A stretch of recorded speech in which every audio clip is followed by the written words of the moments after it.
Not at all. Turn it up down here, man. Underestimated and still I made it. In the book of hard knocks, I'm highly educated. Nobody told me looked over, but still dedicated. Played in the league for 13, I ain't gotta be favorite. 2 Super Bowls, Honolulu, I stood with the greatest. The thing is this, I'm never rich, I'm good with my neighbors. DB precision, television, ain't asked for no favors. Numbers don't lie, neither do pictures, just look in the papers. No backing down or turning back, part 2 of the movie. Never the biggest, but it takes more than 2 just to move me.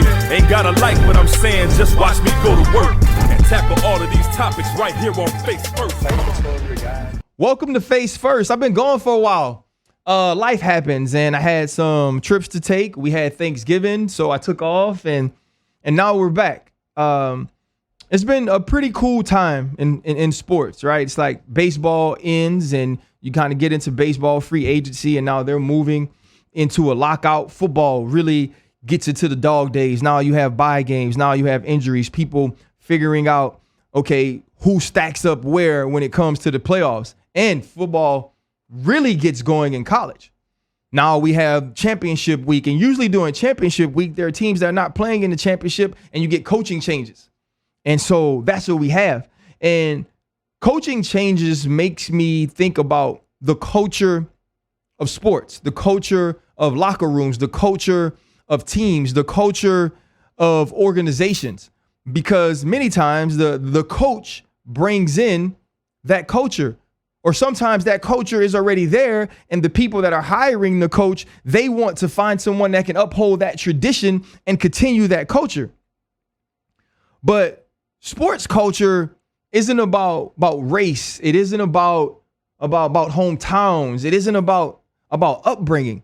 You see, like sports culture and the culture of a locker room or a team or an organization is like these things are built through ups, downs, wins, losses, and kind of like the behaviors that are learned from navigating those things. And that's whether or not you have dudes who play there who now come back to explain some of the things that they've been to. Or if you go to a university, dudes who are from that state, who are from that area, who just love that university, who chose that place, right? Because see, I tell people all the time, though I played for New York, though I played for Washington, though I played for Pittsburgh, I didn't really get to choose those places. Like the ground wasn't equal. And I said, you know what? Of all those places that I have equal opportunity to go to, I want to go to New York as an undrafted free agent. That wasn't what it was. What it was for me is I ain't have nowhere else to go. And when Washington gave me a call because they didn't even have a foul on me, Washington gave me a call because my coach from New York was not a DB coach in Washington. I didn't have a choice because I was working at Tiger Athletic Foundation 30 minutes from where I am right now. So that was my only opportunity to work out and get a job. And then when Pittsburgh came up, I remember praying before I ever went to Pittsburgh. I was hurt. Washington signs Adam Archuleta. I have an opportunity to go on a trip to Pittsburgh. I have a trip to Seattle set up, a trip to Atlanta, and all these things are going on. I get offered first Pittsburgh tells me I have a knee injury that's going to take surgery, and that wasn't true. They just messed it up. But then when I'm offered my contract in Pittsburgh, I have no other offers. Lawyer Malloy has just gone to Atlanta. Seattle at the time wasn't going to take a visit. So I agree. I signed in Pittsburgh, and then other things open up, but it's too late because God just said, you know what? That's where you're supposed to be. But it wasn't like I had 32 choices and that's what I picked. When it comes to picking your college, that's what happens. And so then all of a sudden we get to this weekend and Lincoln Riley is asked a very poignant question. The question Lincoln Riley was asked at Oklahoma before Bedlam was, will you be the next head coach at LSU? Now, this is Saturday when I see this interview, so I believe it's Saturday. Maybe it was Friday night. I'm not sure. And he says unequivocally, without blanking, without stuttering, without thinking, I will not be the next head coach at LSU. And guess what? He ain't tell no lies because he was the next head coach at Oklahoma. But think about what he got. $110 million. You're going to buy both of my houses. Why you need 2 houses in Oklahoma? I don't know. You're going to buy both of my houses for $500,000 over asking price. So that's another $1 million bonus you give me. I got the PJ 365, 24/7, and you're going to give me a $6 million house in LA. You're going to buy it for me. And I got access to all of California. Now, if you're a USC, you got to make this happen. And here's why. The top 3 quarterbacks for the Heisman candidacy are Matt Corral. I'm not doing this in order. CJ Stroud, Bryce Young. All of these dudes are from California. None of these dudes go to USC. That's a problem. When somebody wants to leave California to live in Mississippi, that's a problem. If somebody want to leave California to live in Tuscaloosa, that's a problem. If they leave California to go to cold ASS Columbus, that's an issue. So Oklahoma said, no matter what, in some way, we got to find a way to fix this issue. Now, Lincoln Riley says that he didn't get the call until Sunday morning. That's probably true. I don't think the man's a liar. They asked the man, was he going to be LSU's next head coach? And he said, hell no. And he was not lying. So Lincoln Riley's going to be the next coach at Oklahoma. At USC. Lincoln Riley says, now being at USC, that USC is going to be the mecca of football. One of his former players at Oklahoma says, you just told us that last week. Because the meccas of football, right? The cultures of football, right? They don't always stay at the institution. See, Lincoln Riley has a culture of football, a way that he wants to play football that already has him signing the number one quarterback in the 2023 class that's from California when he leaves. When he makes it to USC. The portal opens up at Oklahoma when Lincoln Riley leaves because to many of those people, Lincoln Riley is the culture there. It's not about the Holloways. It's not about the Stoops, right? It's not about all these players, the Hypos. It's not about the Kyler Murrays. It's not about all those guys. It was Lincoln Riley that made that a thing. They don't care about Sam Bradford. They don't care about Roy Williams. They don't care about what used to be the Red River Shootout. They don't care about none of those things. What they cared about and the reason they went were Lincoln Riley. But the Oklahoma Sooners, the university, feels like they have a culture that was built before him. A culture that was built on national championships. A culture that was built on first-round draft picks. A culture that was built on consistently and constantly being in the running to be a winner. But to some of these young kids, that wasn't the culture they signed up for. They signed up for the culture that was run by Lincoln Riley. They signed up for the culture that my coach can come sit at any table of any quarterback in any place in the country, any place in the world and say, do you want to win a Heisman? Do you want to be the first overall pick of the NFL draft? And if those answers are yes, then I'm your dude. And it doesn't even have to be like question, right? It doesn't even have to be that you're trying to figure out if it can happen because that's what his track record says. The same way that we watch Nick and Nick can come into your house and say, look here, if you come to my school, you're going to win a national championship. He'll just lay his rings out on the table. Not only will you win a national championship, you'll have an opportunity to be drafted in the first round of the NFL draft because that's what he does. And so now, though, the culture of Oklahoma has to shift. You have to bring somebody in. You got to find you a coach and say, listen, this is the culture that we want to uphold. Here are the things that we want to do. Here is how we go about doing those things and how we've done those things forever. Can you fit that? And if he can fit that, then you take him.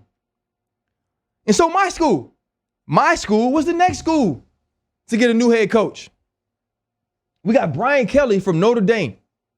Scott Woodward, I got to give it to you, my man. You are a big game hunter. You successful in baseball and out west? Come be our baseball coach.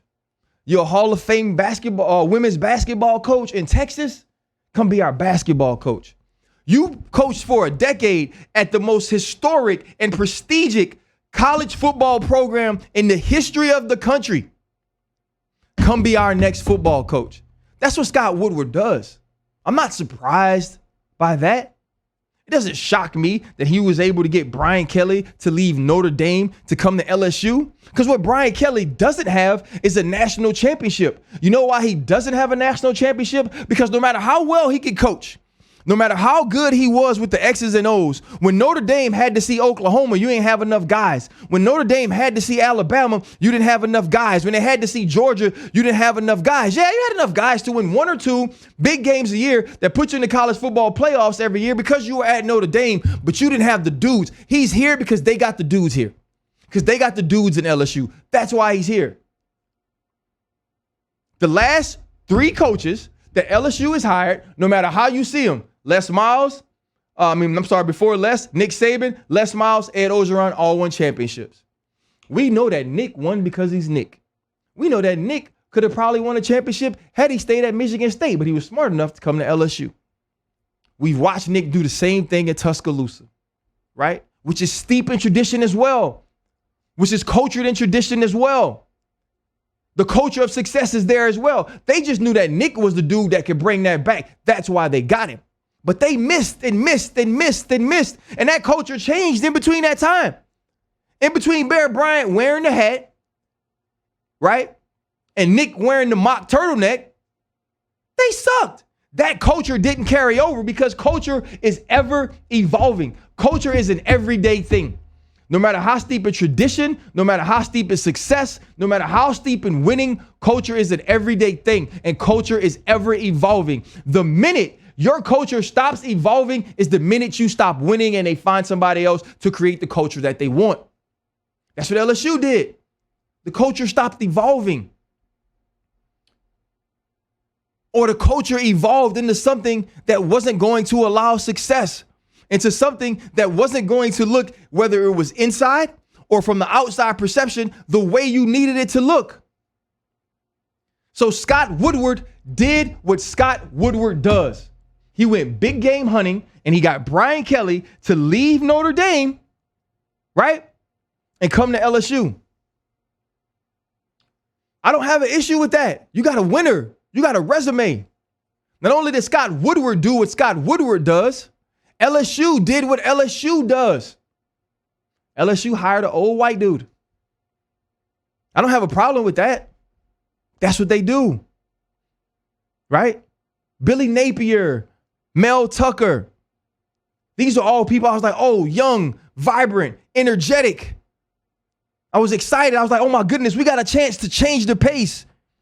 Get a dude right there that's been at Lafayette, that understands the landscape. A dude that learned under Nick Saban. But it wasn't big enough game. So LSU did what LSU does. Right? Les Miles, old white dude, coaching in the Midwest. Ed Orgeron, old white dude from the Bayou. Brian Kelly, old white dude from the Northeast. Now, I get it. You probably think I'm a cynic. You probably think, oh, here go RC with the race stuff. It's not about race. I think anybody can win here. We proved it.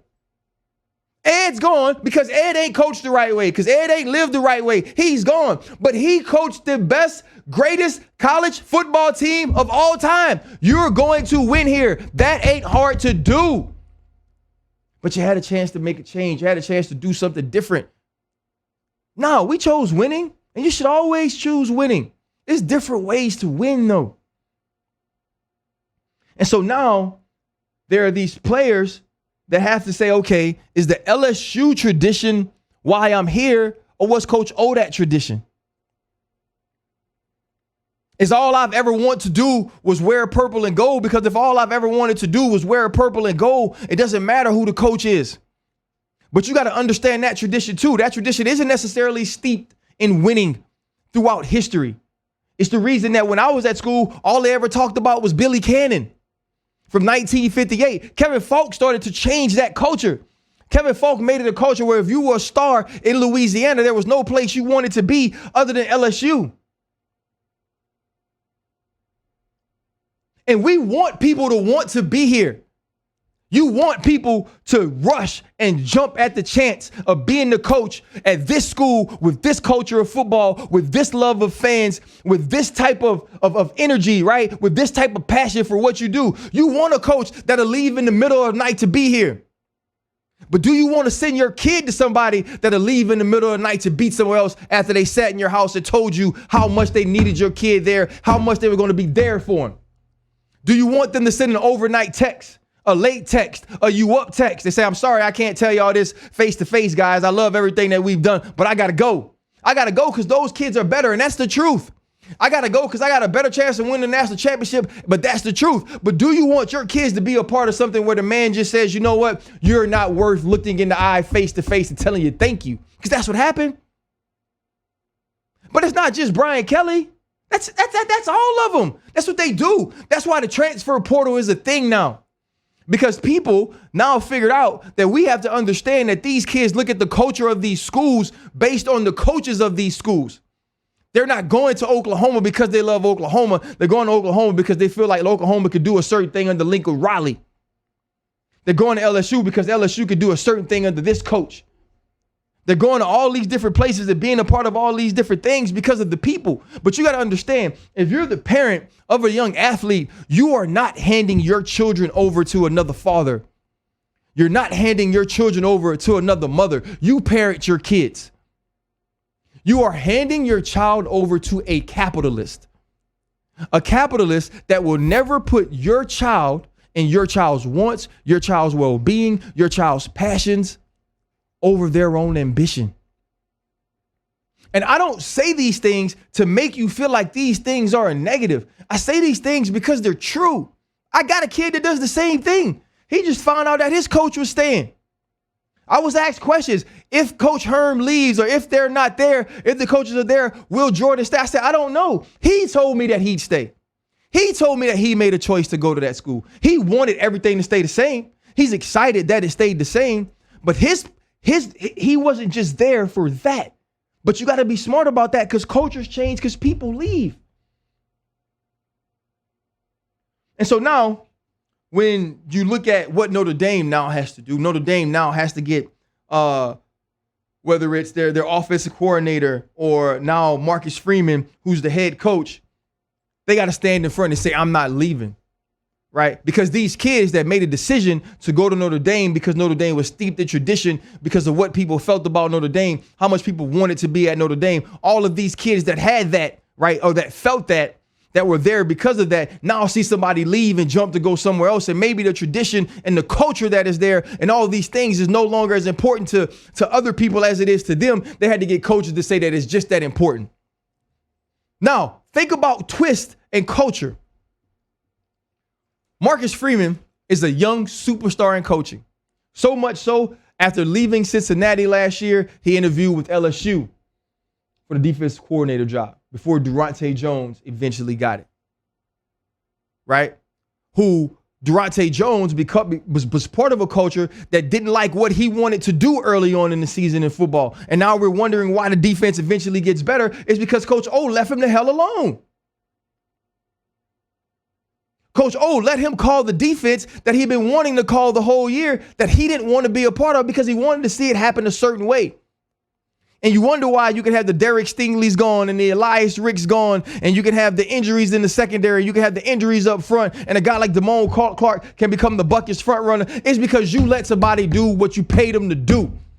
But because your culture or because your traditional look at what football should look like wasn't what Durante Jones wanted, you didn't want that. That's why a guy like Marcus Freeman brings his wife here and his 6 kids, and she looks around and sees the culture of LSU, sees the culture of Baton Rouge, sees the traditions, sees all these things that we love and hold that aren't the same to her. She ain't from here. And she says, Notre Dame fits me better. That culture fits me better. That's why Brian Kelly can't make that call and get Marcus Freeman here. But that's why Notre Dame that sees a guy like Marcus Freeman, sees those principles, sees those beliefs, sees those morals, sees those work ethics, says it doesn't take me more than 1 year of having you here to know that you should be the next coach of one of the most historically traditional great organizations or great universities in ball. We want you to be a part of this. But that's what it is with universities and organizations who are steeped in tradition and winning, in success, in building Hall of Fame careers. See, the culture of some of these organizations, they are created by that history, or they are created by that success. They are created by that tradition. And those are sometimes the hardest to adjust to. Those are sometimes the hardest to integrate into. Those are sometimes the hardest to adapt to. It's like playing for the Steelers. I mentioned how I got there. And no, I'm not biased toward the Steelers or feel like every opportunity I get to talk about them, I have to say something good, or I have to be like, okay, I can't be negative about them, because that's not what it's about. But when you look at the Pittsburgh Steelers organization and you think about this team through the 70s, all those dudes in the Hall of Fame. Donnie Shell just went in, he should have been in. The Joe Greens, the Mel Blunts, the Jack Hams, the Jack Lamberts, the Franco Harrises, the Lynn Swans, the Teddy Bradshaws. It's all of them. All them dudes in the Hall of Fame. It's actually probably harder to get into the Ring of Fame or the Hall of Fame and the Pittsburgh Steelers than it is to do it in the real one, to get the gold jacket. When Troy got selected to the Hall of Fame, I got invited to a dinner, mostly because he's just my friend.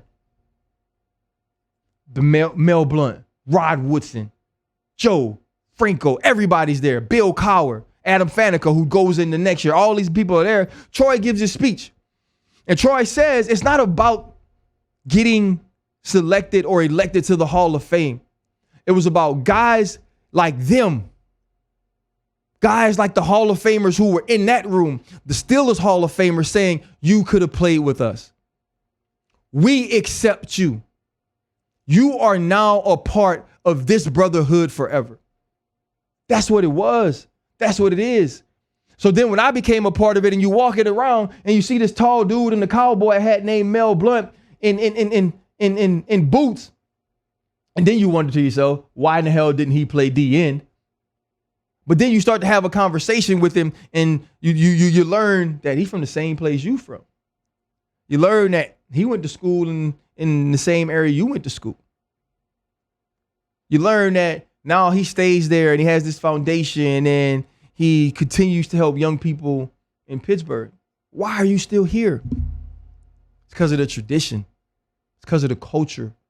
It's because of the way they bring those guys back, because they want the people who are now in that locker room, who now sit in those seats, who now wear that logo and that emblem on their helmet, to understand who they now play for, who they now represent.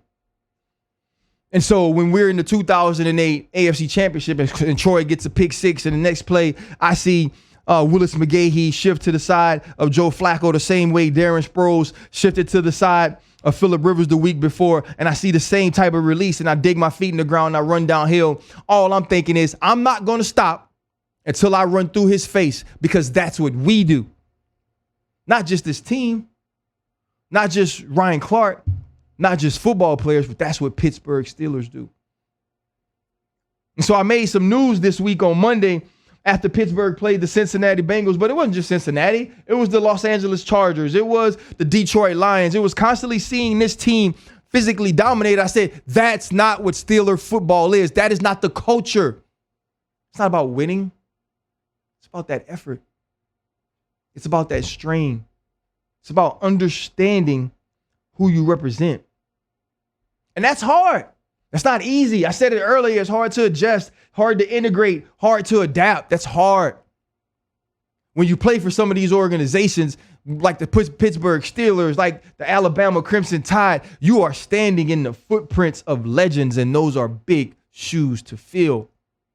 And sometimes it's overwhelming. Because when you recognize that culture, you understand what the standard is. You understand what the people of this city have always had. You understand what this coaching staff, what this family who owns this team has always had. And when you don't uphold that, that's an issue. That's why Rocky Blyer comes out and says things. This man been to war. What you gonna say? He been to war. He's been to war. Chris Hokie, a guy who had to make it from the bottom to be a part of one of the best and greatest defenses of all time. Yes, 2008 Pittsburgh, that's why they would cover ESPN magazine, one of the best of all time statistically. Chris Hokie was a part of that. Chris Hoke was a part of that because he worked his way up. He pulled his bootstraps up. He understood he wasn't ever going to be a star, but he had to do what he had to do for him to be on the team and for that team to win, and he did it. Vince Williams the same way, one of the holdovers from my time and my era to the new era. We all feel it. And then there's some that like the tradition ain't even that long. But you know what the culture is. Tradition doesn't always breed culture. Sometimes you got to force that culture on other people. And it may not be the popular thing. It may not be the prominent thing. But it is what you have to win. Your culture has to be strong. It has to have a foundation. It has to have its principles. Look at the Patriots. Patriots were a team that couldn't win a championship. You get there in 85, you get stumped out by the Bears. You get there, I think, in 96, you lose to the Green Bay Packers. You win it with Tom Brady, 199th pick.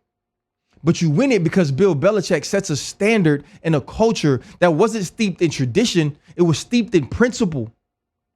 Bill Belichick said, this is the way that we are going to come to work every single day. That's not going to change. It's not going to change if you're Tom Brady.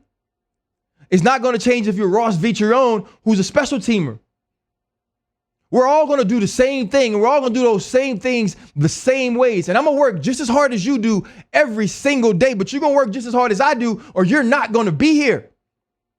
And for 20 years, they did junk we've never seen before. 6 titles. We ain't never seen that in 20 years. Hell, we ain't seen it from nobody. Pittsburgh Steelers got 6. Took them 85 years to do it. They did it in 20 years with the same core. Now, you want to talk about culture traveling? Tom Brady leaves the New England Patriots. Immediately when he leaves, you hear Chris Godwin. You hear Mike Evans. This is what we needed. And it wasn't just about needing the player. It was about needing the mindset, needing the culture setter. Because you could get Leonard Fournette, who Tom Coughlin cast off from Jacksonville. Because he can't follow or toe that line. And Tom Brady can create a culture on a team that was a losing football team and bring him to a championship because he can get Leonard Fournette to understand how much culture plays into what we do on the grass and how much playing what we do on the grass plays into our success, to our wins, to our championships, and how that put money in your pocket. He changed the culture in Tampa Bay because sometimes it's not about the tradition. It's not about history. It's about the now. And when it's about the now, it's about human relationships. It's about, am I willing to forego my individual goals to help us achieve a collective dream? That's a culture. That's a foundation. That's a base. And then we're watching it and we're like, oh, it can't be about culture because now the Patriots aren't in the playoffs because they don't have Tom Brady. But they had Cam. So why can't you win with Cam, Bill? It wasn't about Cam not being good enough, which we're seeing might be. It was about Bill having to rebuild, reestablish that culture. About Dante Hightower, a guy who understood that culture, being an opt-out from COVID. It's about understanding the culture of how we play better with what kind of quarterback, but also understanding that, you know what, we don't go out and make these moves in free agencies or make these moves in all these other places and do things that take away from who we are. So we could go get a Nelson Aguilar, we can go get a Kendrick Bourne, we can go get a Jonnu Smith, we can go get a Hunter Henry because we were best when we were in 12 personnel anyway, because that culture is steeped in tradition and history now and success because we had that when we came. We didn't have that. Now we have that. Let's use that. Let's get back to that. Let's get back to who we are. Oh, we sit still at 15. We get Mac Jones. That's a fit that's steeped in culture because he understands what it's like to play for a winner. He understands what it's like to play for a coach that is going to continuously push us. He gets those things, and in getting those things, he's going to allow us to get back to where we need to be. And now you're sitting second in the AFC with an opportunity to play the Buffalo Bills on Monday night and now be the team to beat again in the AFC East. Culture of locker rooms and sports and organizations and universities are set so many different ways. There is no one way to build one. You don't necessarily always set out to change, build, and keep a culture. But you got to know that they're ever evolving. You got to know that culture is an everyday thing. And that every day you show up, you either have to be willing to add to that culture or uphold the standard that has been set by that culture. The day you don't do that is the day they don't need you. And as soon as they find out they don't need you, they won't have you. Chasing culture. It's a hell of a race. Sometimes you win, sometimes you lose. The thing about being a loser is nobody ever know your name. This is Face First. See you next week. Underestimated and still I made it. In the book of hard knocks, I'm highly educated. Nobody chose me, looked over, but still dedicated. Played in the league for 13, I ain't gotta be favorite. 2 Super Bowls, Honolulu, I stood with the greatest. The thing is this, that never rich, I'm good with my neighbors. DB precision, television, ain't asked for no favors. Numbers don't lie, neither do pictures, just look in the papers. No backing down or turning back, part 2 of the movie. Never the biggest, but it takes more than 2 just to move me. Ain't gotta like what I'm saying, just watch me go to work and tackle all of these topics right here on Face First.